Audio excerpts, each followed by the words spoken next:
Mes chers lions, bienvenue en 2025. Donc on va faire l'horoscope de toute cette année avec Verlaine qui nous a rejoint. Donc c'est une présentation officielle pour un tout petit Maine Coon qui a maintenant 10 mois.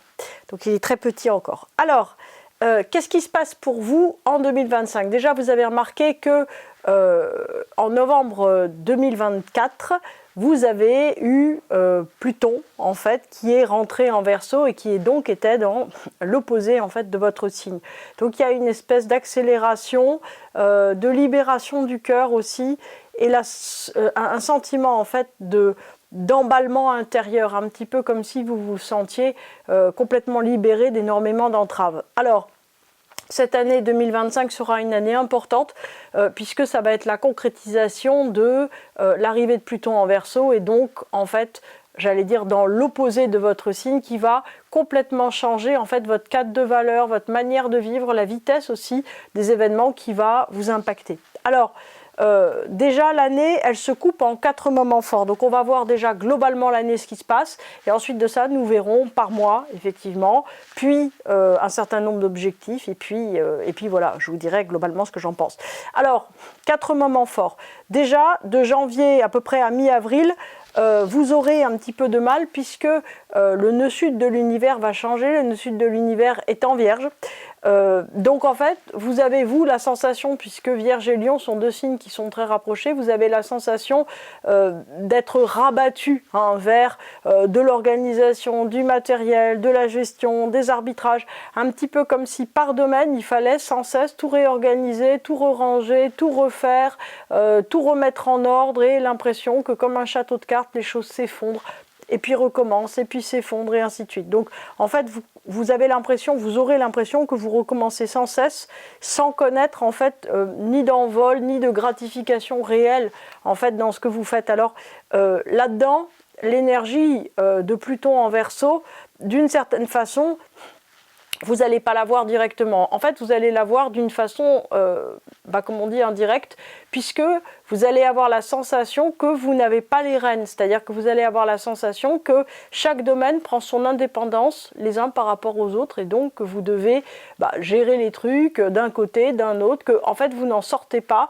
et qu'il n'y a plus la vision d'ensemble dont vous aviez l'habitude ou que vous aimiez avoir tout simplement. Donc ça, c'est de janvier à mi-avril où vous aurez cette impression de recommencement incessant. C'est pas vraiment un moment désagréable, c'est juste un moment très occupé où vous allez vous sentir très très consciencieux sur chaque détail, sur chaque chose, etc. De mi-avril à juillet, on rentre complètement dans autre chose puisque c'est Neptune en Bélier qui arrive. Et là, en fait, vous allez être emporté par un énorme événement. Alors, soit familial, soit financier, soit sentimental.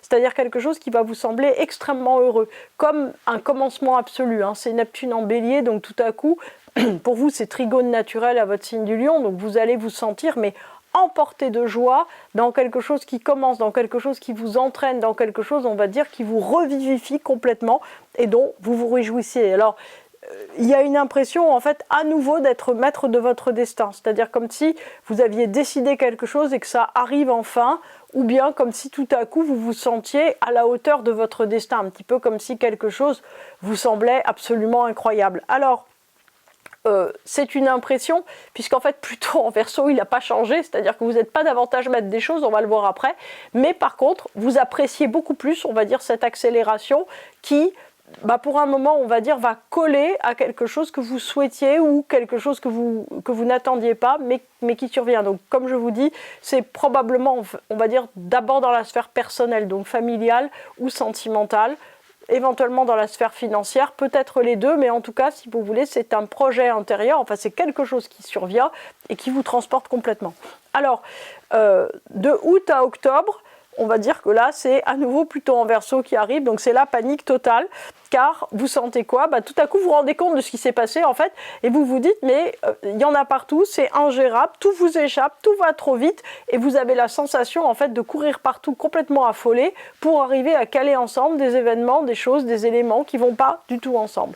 Donc, novembre-décembre, c'est la dernière partie de l'année. Vous allez reprendre en main les choses, merci le nœud sud en Vierge, avec une intense organisation. Donc on peut dire en fait que vous faites un petit peu le yo-yo entre le nœud sud et le nœud nord de l'univers, c'est-à-dire entre une intense organisation et une intense exaltation, et qu'entre les deux, vous n'arrivez pas du tout en fait à trouver l'équilibre, et que vous pensez que l'équilibre devrait être le fait de tenir les rênes, sauf que, comme vous avez Pluton en face, il n'y a plus de moyen de tenir les rênes. La seule manière en fait possible de tenir les rênes, ça sera Neptune en Bélier, c'est-à-dire par votre idéal, par votre dépassement, par votre ouverture de cœur, par votre bienveillance. Donc on a compris.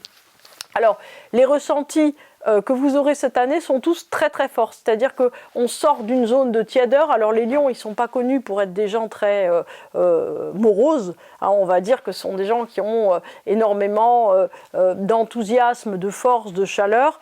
Là, c'est multiplié par 50, avec des moments aussi de communion à l'univers et aussi de doute intense, c'est-à-dire que ça sera important dans cette année de ne pas vous désespérer ni vous réjouir, enfin vous pouvez vous réjouir si vous voulez, mais de ne pas avoir le contre-coup de trop se réjouir en vous disant après, mon Dieu, j'aurais pas dû me réjouir, etc. Ce qui est certain, c'est que les choses ne vont pas du tout, j'allais dire dans le sens, c'est-à-dire que peut-être qu'elles iront dans le sens où vous les pensiez, mais l'impact sur vous n'ira pas du tout dans le sens où vous le pensez. C'est-à-dire que si vous pensez qu'il y a des choses qui devraient vous faire plaisir, en fait, ça va vous transporter tellement d'aise, dans l'impression d'être vous-même le ciel étoilé, qu'on n'est plus du tout, j'allais dire, dans des ressentis normaux. Donc ça, c'est Pluton, j'allais dire, c'est très amusant. Alors peut-être qu'à vivre, vous serez un peu étonné, mais vous allez vous habituer. Alors, ensuite de ça, ce qui est certain, c'est que c'est une année où il n'y aura pas beaucoup d'ouverture. C'est-à-dire que les gens qui sont déjà là auprès de vous vont rester, mais par contre, en dehors des proches ou des très proches, les autres personnes, disons, enfin, vous n'allez pas acquérir beaucoup de nouveaux amis, beaucoup de nouveaux collègues, etc. C'est-à-dire que vous êtes vous-même tellement en fait en transformation que vous n'êtes pas dans une disposition d'accueil, sauf pour le domaine sentimental, si vous êtes en recherche, puisque on sent par contre que vous avez une disposition à accueillir l'être d'élite que vous attendez. Alors ça marche aussi pour des bébés, évidemment. Alors, ce qui m'a fait le plus rire en fait en travaillant sur vous, Lion, c'est que je me suis dit que vous allez être stupéfait en fait de l'impact de Pluton sur vous. C'est-à-dire que entre Neptune en Bélier qui surenchérit tout, qui vous donne, on va dire, une exaltation, une espèce de surenchère intérieure, de joie, de grand emportement, et Pluton qui est complètement, d'une certaine manière, à accélérer, multipliant par 40 en fait, tout ce que vous vivez. Je pense que ça va être une année que vous allez sentir assez remuante. Alors maintenant, on va voir en détail ce qui se passe. Alors, déjà janvier, on va dire que c'est plutôt un mois, j'allais dire, qui est dans la continuité de 2024, puisqu'il y a une opposition entre Mars et Pluton en Verseau, donc il y a beaucoup d'ajustements. On va dire que vous essayez de prendre position en fait contre Pluton, c'est-à-dire que Pluton a tendance en fait à vous dire non, ça c'est une impasse, ouais, ça c'est bien, et c'est peut-être pas du tout ce que vous aviez prévu. Peut-être que vous disiez mais telle chose en fait ça va dans la bonne direction, professionnellement, financièrement, etc. Et que Pluton va vous dire bah non, tu regardes à gauche. Donc vous êtes dans un ressenti assez énervé, on va dire, contre le fait que peut-être vous n'allez pas vous sentir l'énergie ou vous sentir l'envie de continuer des choses, alors qu'il y en a d'autres, j'allais dire, que vous allez vous sentir complètement emporté. Donc, on a très nettement, si vous voulez, un trigone à Neptune qui est en fin de Poisson, plus un trigone au nœud nord de l'univers qui est en fin de Bélier. Et en fait, ça, je veux dire, humainement, c'est un truc très important parce qu'en fait, vous vous sentez soutenu et entouré dans tous vos choix, ce qui vous donne en fait un ressenti d'affirmation personnelle et de joie qui est très fort et qui contrecarre ou qui adoucit la présence de Pluton en Verseau qui vous dit « pas par là, là, pas par là, là ». Et en fait, voilà, j'allais dire, vous vivez mieux, j'ai envie de dire, les espèces de rebuffades du destin, de redirection que vous sentez en vous, mais qui ne vont pas selon vos plans. Parce qu'en fait, vous êtes quelqu'un qui aimait bien planifier la direction de vos efforts. Là, ça va être moins possible. Donc, ce qui est intéressant dans ce mois de janvier, c'est que c'est très remuant, mais vous allez vraiment au-devant, on va dire, de beaucoup de choses qui vont être porteuses de projets, riches d'avenir, de promesses, etc., etc., vous avez compris. Février, là, en fait, on a une opposition à Pluton en Verseau, donc, et à Mercure en Verseau. Donc là, en fait, on est dans du Pluton plein phare, c'est-à-dire qu'il y a beaucoup d'embûches, c'est-à-dire beaucoup de difficultés parce que les choses ne vont pas dans le moment, dans la manière dont vous l'espérez. Donc ça va surenchérir, on va dire, toute une logique de réorganisation, d'où le nœud sud en Vierge de l'univers, une logique de réorganisation des projets. Ça peut être aussi de voyages que vous aviez prévus, ou de loisirs, ou de choses. En fait, les choses ne se font pas du tout comme vous l'anticipiez. Et ça vous énerve parce que vous vous sentez otage des circonstances. Alors, j'ai envie de dire, calmons-nous tout de suite parce que là, en fait, vous en avez pour plus de 10 ans. Donc, voilà. En fait, Pluton, j'allais dire, vous prend le lead. C'est ça qu'il faut arriver à comprendre. C'est que jusqu'à lui, c'est-à-dire jusqu'à novembre 2024, en gros, vous aviez des coups de tête, quelquefois des ras-le-bol, quelquefois des envies, mais vous décidiez de votre vie. Et maintenant, avec Pluton en Verseau, c'est fini. C'est-à-dire que ça va s'accélérer, mais vous allez le suivre et non pas vous le dompter. C'est-à-dire que le Pluton en Capricorne vous donnait, on va dire, une espèce de, surtout vers la fin, de consistance intérieure et presque de tenue, vous voyez, un petit peu royale sur les événements, que là, vous avez complètement perdu. Donc, Mars. Donc, là, on a le départ, en fait, du nœud nord de l'univers qui part donc du Bélier pour aller en Poisson, parce que lui est rétrograde, plus, on va dire, effectivement, le trigone de Vénus en Bélier, qui fait donc un trigone au signe du Lion. Donc, vous suivez vos envies, mais vous avez l'impression d'un essoufflement. Pourquoi ? Parce que le nœud nord en Poisson de l'univers est un nœud nord, j'ai envie de dire, de connexion céleste avec l'univers. C'est pas, en fait, un nœud nord d'action. Donc, en fait, vous êtes moins porté par l'influx de l'univers pour mettre en place des choses. Et vous vous sentez un petit peu orphelin, comme si vous vous disiez, elle est où ma grande énergie ? Parce que ce nœud nord en Bélier de l'univers, il était super bien en fait pour lancer des projets, pour faire des choses. Et le nœud sud en Vierge de l'univers vous remet sur tous les détails non réglés, donc ce qui rend pesant le quotidien, c'est-à-dire que tout ce qui tient pas bien, j'allais dire se défait, va pas, etc. Et en fait, vous vous retrouvez dans un état d'esprit, puisque Vierge et Lion sont très proches, comme vous savez, vous vous retrouvez dans un esprit un peu ratiocinant, quoi, à dire ah oui mais ça va pas comme je veux, etc. Donc professionnellement c'est pareil, c'est-à-dire que j'allais dire vous allez ranger tout ce que vous avez entre les mains, au lieu, j'allais dire, d'accumuler, de vouloir, d'être emporté vers l'avenir, etc., etc. Donc en fait, la connexion Vierge-Poisson, elle est moins simple à faire que vous, avec le nœud nord, l'axe des nœuds de l'univers. Pourquoi ? Parce que si vous voulez, il n'y a plus de signe de feu. Donc en fait, vous vous êtes renvoyé à une part très analytique de votre être, et donc un sentiment, quand vous êtes en lien avec le nœud sud Vierge, de relatif vide affectif que vous ne pouvez que combler en ouverture du cœur. Donc, vous devriez y arriver très bien. Alors, en avril, qu'est-ce qui se passe ? On a un trigone à Neptune en Bélier et un carré, donc, à Uranus en Taureau. Donc, il y a des prises de position, des projets, des bonnes nouvelles. En fait, là, vous allez vous ressentir. Donc, on a Mars, qui est un espèce de trou d'air. Et à partir d'avril, en fait, c'est Neptune qui est en Bélier. Donc là, vous allez vous sentir, mais porté par quelque chose, porté par un idéal, porté par l'envie de vous dépasser, l'envie de réaliser des choses. Rien ne vous paraîtra assez grand, assez beau. Alors, ça sera dans tous les domaines, évidemment, puisque, je veux dire, c'est un trigone qui est très puissant, mais je pense que ça va commencer, comme je vous le disais, j'allais dire en entrée d'horoscope, ça va commencer en fait par le domaine personnel, familial ou sentimental. Donc, vous vous sentez aucune limite et surtout avec le nœud nord Poisson de l'univers, vous n'avez pas envie d'être tout seul, vous avez envie d'être relié. Donc ça, c'est une chose qui est très importante. Alors le carré à Uranus en Taureau montre que en fait, vous êtes pas toujours d'accord avec la manière de faire. C'est-à-dire qu'en fait, vous vous sentez très exalté, mais en même temps, vous savez pas toujours comment mettre en place, on va dire, l'évolution, le concret pour que les choses se fassent. Donc, il est possible que vous vous disiez beaucoup, mais vers quoi je vais en fait ? Quels sont mes moyens réellement ? Quels sont les outils que j'ai en main, etc. Mais ne vous inquiétez pas, en fait, Neptune en Bélier décide de soi avec Pluton en Verseau. Donc en gros, vous allez vous sentir embarqué dans un truc avant même que vous ayez eu le temps de finir de réfléchir.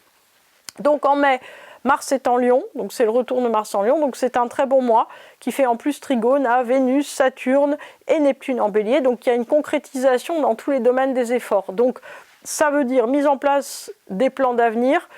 Il peut y avoir des conclusions financières ou affectives, donc ça veut dire que si vous êtes en attente d'une obtention de prêt, si vous êtes en attente d'une rentrée d'argent, si vous êtes en attente d'une fin de procès, si vous êtes en attente d'une rencontre, si vous avez envie d'avoir un bébé, si vous avez envie d'avoir un appartement, si vous avez envie d'avoir un chien, tout ça en fait va se faire avec en même temps une reconnexion à soi. C'est-à-dire qu'il y a une impression, parce qu'il y a eu un événement heureux, que vous êtes reconnecté à vous-même. Ça, c'est un truc très intéressant, parce que ça veut dire que plus vous allez réaliser des choses qui vous conviennent dans votre vie, plus vous vous sentirez en place dans votre vie. Alors, en juin, on a Mars en Lion qui est extrêmement puissant, plus un trigone à Vénus en Bélier. Donc, il y a vraiment, si vous n'avez pas encore, si vous êtes en attente de rencontrer quelqu'un et si ce n'est pas encore fait, là, vraiment, ça va se faire. Il y a une rencontre, un accomplissement ou un nouveau travail qui commence. Il y a toujours l'opposition à Pluton en Verseau, évidemment, qui va durer longtemps, disons. Donc, en fait, l'énergie globale, elle est toujours très, très difficile à driver. C'est-à-dire qu'il y en a énormément, mais vous avez énormément de mal, en fait, à choisir entre toutes les activités. Vous avez juste trop à faire. Alors là, ça vous amuse terriblement. On va dire que dans les mois qui viennent après, ça va moins vous amuser.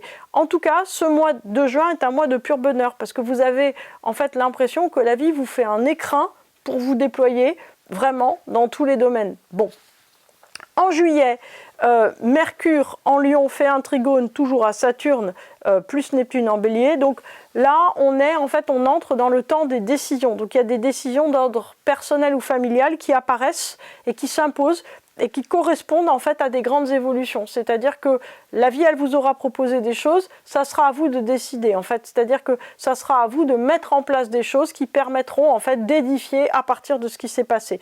Donc avec Uranus et Vénus qui sont en fin de Taureau, il y a une réflexion aussi sur la stabilité personnelle à cause d'événements imprévus. Donc il y a des événements imprévus qui vous font perdre votre stabilité et qui ont un impact financier et ou affectif. Mais en tout cas, ça vous inquiète un peu parce qu'il y a beaucoup de choses qui bougent en même temps. Donc l'absence en fait de maîtrise des choses avec l'opposition à Pluton en Verseau reste vraiment la chose complètement dominante. Alors, en août, on a Mercure rétrograde qui fait un carré à Lilith rétrograde en Scorpion, opposé à Pluton en Verseau. Alors là, vous me voyez venir, c'est-à-dire que dès qu'il y a Lilith qui arrive, les accélérations sont très stressantes. C'est-à-dire qu'en fait, là, on arrive, on va dire, à la prise de conscience de tout ce qui a changé dans les mois précédents.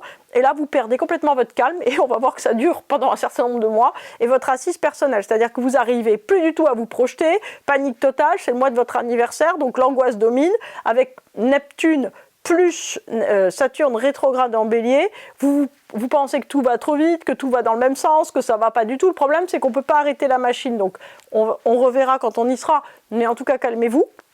Voilà, déjà à l'avance, puisque de toute façon, rappelez-vous, vous n'avez plus le lead. Donc, toutes les choses qui sont édifiées, qui sont posées, elles sont très bien. Septembre, Vénus est en Lion, fait une opposition donc à Pluton en Verseau.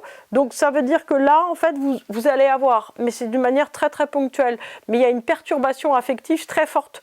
Donc en fait, qu'est-ce qui se passe? Vous, en fait, vous raidissez parce que les choses, elles vont trop vite. Vous ne voulez pas de Pluton en Verseau et donc Vénus en Lion, elle cabre. En fait, il faut que Vénus en Lion dise « Ok, c'est plus moi qui conduis, voilà les rênes et tout ira bien ». En fait, plus vous allez résister, plus vous allez vous rendre compte que ça va être compliqué. Alors, ça peut être aussi des histoires d'investissement financier à faire. Ça peut être, effectivement, si vous avez rencontré quelqu'un, le fait de passer à l'étape d'après, de s'installer, tout cela est très stressant. Mais en même temps, on est vraiment dans quelque chose qui globalement va dans le bon sens. Il faut savoir que de l'autre côté, on va dire Neptune rétrograde, Neptune est en train de rétrograder, donc en septembre il sera toujours en Bélier, donc vous partez en fait en guerre, c'est-à-dire que vous essayez, vous suivez Neptune et vous essayez en fait de faire retour arrière pour bloquer ou ne pas regarder vers le changement qui vous fait peur. Donc en fait vous essayez de vous centrer sur des choses annexes pour éviter, on va dire, de faire face. Évidemment ça marche pas. Et puis Entre-temps, il y a Uranus qui sera rentré en Gémeaux, donc qui fait un carré à Mercure en Lion. Donc l'accélération globale semble complètement impossible à maîtriser. C'est-à-dire que là, même le nœud sud en Vierge, il ne va pas y arriver. Vous allez avoir l'impression en fait que vous avez 60 lapins qui courent dans la maison et qui font énormément de désordre partout et que c'est très compliqué. En octobre, Mars est en Scorpion, donc la pression tombe et la recherche de moyens concrets, complexes se met en place. C'est-à-dire qu'en fait, au lieu d'être dans un affolement, vous commencez à utiliser, on va dire, tous les moyens du bord pour arriver à trouver des solutions. Alors l'opposition à Pluton en Verseau fait que, effectivement, cette accélération constante, soit vous épuise, soit vous énerve. Pour le moment, vous n'êtes pas habitué à ne plus avoir les rênes de votre vie. Mais ça va venir, hein. Vous avez plusieurs années pour... devenir complètement calme avec ça. Alors, novembre-décembre, c'est un petit peu plus calme, puisqu'il y a un trigone à Mercure en Sagittaire, c'est le mois des Sagittaires. On n'a plus non plus de Neptune ou de Saturne en Bélier, puisque ces deux-là là, ils sont en Poisson à nouveau. Donc là, vous ne sentez plus de pression de l'idéal, etc. Mais en vérité, si vous voulez, vous avez aussi accepté le changement. Mais vous êtes content qu'il y ait une espèce de moment de repli. Alors vous allez voir qu'en 2026, évidemment, tout repart, mais ceci dit, vous êtes content du moment de repli. Et vous trouvez des solutions concrètes grâce à Mars en Scorpion, grâce à Mercure en Sagittaire, le mois d'avant c'était Mars en Scorpion. Donc en fait, ça veut dire que vous acceptez de lâcher des choses pour trouver des solutions. En gros, vous acceptez de réorganiser, au lieu de dire la solution, elle doit être comme je le pense et comme je le veux. Vous acceptez d'avoir une vision beaucoup plus globale des choses. En décembre, vous avez Vénus et Mars qui sont en Sagittaire, donc tout va beaucoup mieux, avec l'impression à nouveau que tout vous obéit. Alors, mes chers lions, voilà, il faut le dire que les grands enjeux de 2025, mais on peut se dire que ça sera 2026 aussi, c'est que l'énergie de Pluton en Verseau est une énergie qui va vous donner l'impression de ne plus contrôler votre vie. Donc intégrer l'énergie de Pluton en Verseau dans tous les domaines, que ce soit professionnel, c'est-à-dire que professionnellement, il va y avoir des opportunités, il va y avoir plein de choses. Là, on est dans une période de commencement, donc il y a beaucoup de choses qui vont se lancer. Vous êtes comme si vous étiez en formation, en voie d'acquisition sur plein de choses. L'organisation, vous la faites, c'est super, mais vous devrez la refaire parce qu'il y a plein d'événements en fait qui arrivent. Financièrement, ça va plutôt, on est plutôt dans une période d'acquisition et de stabilisation, mais il y a beaucoup, on va dire, d'ajustements ou d'arbitrage à faire dans tous les domaines. Alors je vous ai dit, hein, dans la question des liens et de l'amitié, etc., Pluton en Verseau, en fait, pour le moment, en fait, vous êtes en refondation intérieure, donc vos proches sont vos proches, mais à part sentimentalement, on ne va pas en acquérir d'autres des proches. Donc là, on est un peu fermé. De même pour les loisirs ou les hobbies, etc. Vous n'allez pas apprendre des choses nouvelles. Vous n'avez pas tellement envie en fait de vous lancer en plus dans des projets, c'est-à-dire que vous ne vous sentez pas suffisamment au calme pour avoir envie de découvrir plein de choses. C'est pas grave, il y a plein de découvertes à faire dans la vie normale. Donc ça, il ne faut pas vous en inquiéter. Neptune, qui arrive en Bélier, vous redonne en fait un souffle d'espoir, un souffle, j'allais dire, d'enthousiasme énorme. C'est beaucoup mieux en fait que le nœud nord de l'univers en Bélier. Vous allez vous retrouver avec l'envie d'accomplir, de faire, de changer des choses. Et donc aussi, si vous voulez, une notion d'idéal par domaine qui va être extrêmement puissante. Alors, acceptez de rendre les rênes à l'univers, vous avez compris. Vous centrez dans cette année 25, on va voir que 26 c'est pareil, sur la personne que vous êtes en train de devenir. Ne pas devenir irascible, hein, ne pas perdre trop patience si vous pouvez. Et oui, et vous avez aussi des difficultés à, j'allais dire, intégrer ce satané nœud sud en Vierge de l'univers avec son nœud nord Poisson, parce que vous avez l'impression en fait d'être soit dans l'organisation, soit dans l'exaltation. En gros, soit vous délirez complètement, soit vous êtes à devoir ranger tous les tiroirs, tous les dossiers de votre vie. Vous allez voir que vous allez trouver un équilibre, même si c'est un peu chaotique. Alors, mon conseil, c'est bien sûr en fait déjà de miser sur l'humour, parce que vous, Lion, vous en avez beaucoup. Donc chaque jour va amener son lot de stupéfaction, et je pèse mes mots, c'est-à-dire que vous pensez devoir vous énerver sur un truc, ça sera autre chose qui va arriver. Il faut savoir que votre vie, avec l'arrivée de ces deux grandes transsaturniennes, ne sera jamais comme avant. C'est-à-dire qu'on est dans une accélération immense. Donc, admettez-le, d'ores et déjà, ça sera mais juste un temps fou, en fait, de gagner pour les 10 années prochaines.